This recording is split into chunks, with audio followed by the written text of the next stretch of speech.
நண்பர்களுக்கு வணக்கம். இன்றைக்கி தேதி வந்து 26/2/2023. இப்போது தேவக்கோட்டை பிரசாத் மணி இடத்துல இருக்கோம். இது இந்த வரப்புகளில் வந்து இந்த கிழங்கு பயிர் வைக்கிறோம் இல்லையா, இந்த கருணை, சேனை, மஞ்சள், இந்த மாதிரி கிழங்கு பயிர்களுக்கான ஒரு முக்கியமான பதிவு இது. இதில் வந்து ஒரு கிழங்கு வச்சுருக்காங்க. இந்த மழை பெய்யும் போது பாருங்கள், இந்த இடம் மட்டும் பள்ளமாக இருக்குது பாருங்கள். இந்த இடம் மட்டும் பள்ளமாக இருக்குது. மழை பெய்யும் போது தண்ணி ஓடி வந்து அதில் நிற்கும்.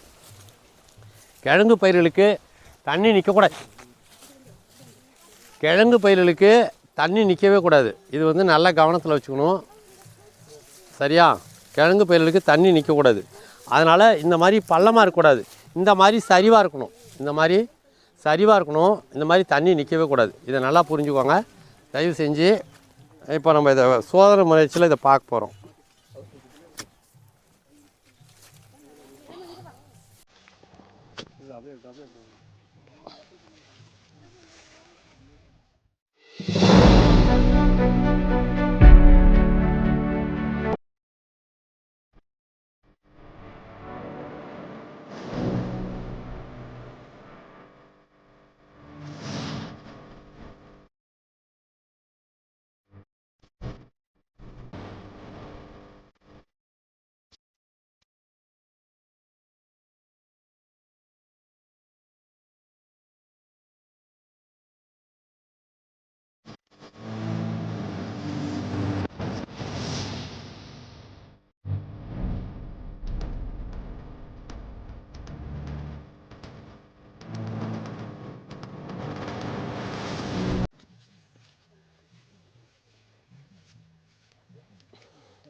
ஓகே,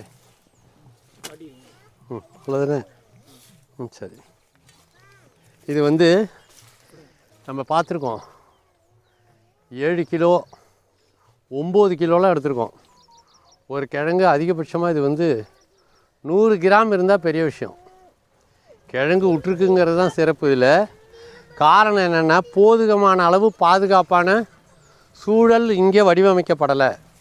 தண்ணி நின்னது ஒரு காரணம், மண் வந்து மிக அதிகமான இறுக்கமாக இருக்குது, சரியா? இதை புரிஞ்சிக்கணும்.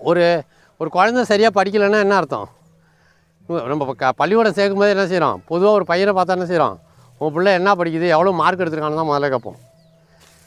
எல்லா குழந்தையும் படிக்க முடியல. ஏன் சில குழந்தைங்க மட்டும் அதிகமாக மார்க் வாங்குறாங்க, சில குழந்தையால ஏன் வாங்க முடியல?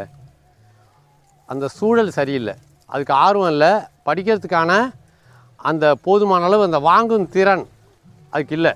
அதுக்கு வந்து பாடம் வந்து ஒரு எப்படி சொல்லுவோம், ஒரு ஆர்வத்தை தூண்டக்கூடியதா, ஒரு மகிழ்ச்சி அளிக்கக்கூடியதா, ஒரு உற்சாகத்தை அளிக்கக்கூடியதா அந்த பாடமும் பாடம் நடத்துகிற விதமும் சரியில்லை.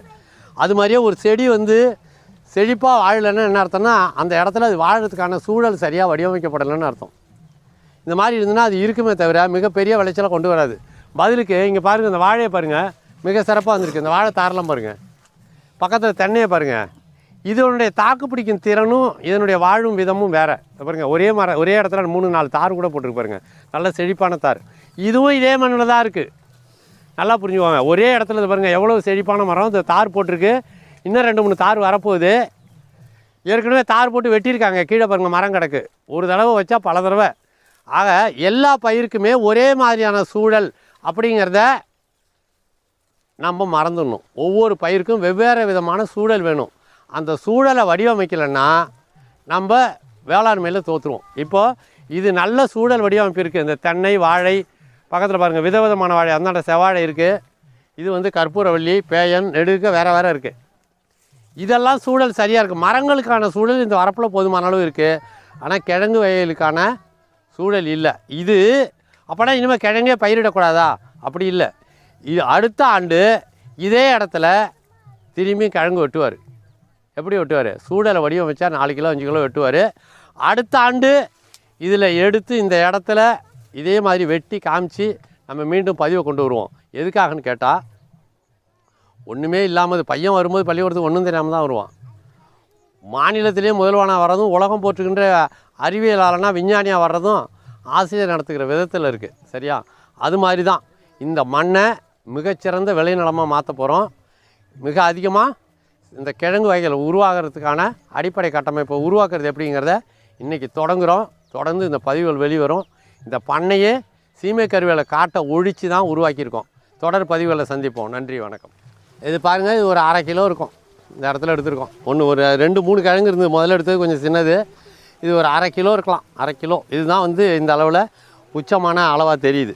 இதுவே 8 கிலோ 9 கிலோ 7 கிலோலாம் எடுத்துருக்குறோம். நம்ம பல இடங்களில் நிரூபிச்சிருக்கிறோம். அடுத்த ஆண்டு இதே இடத்துல மீண்டும் விளைய வச்சு நிரூபிப்போம். நன்றி.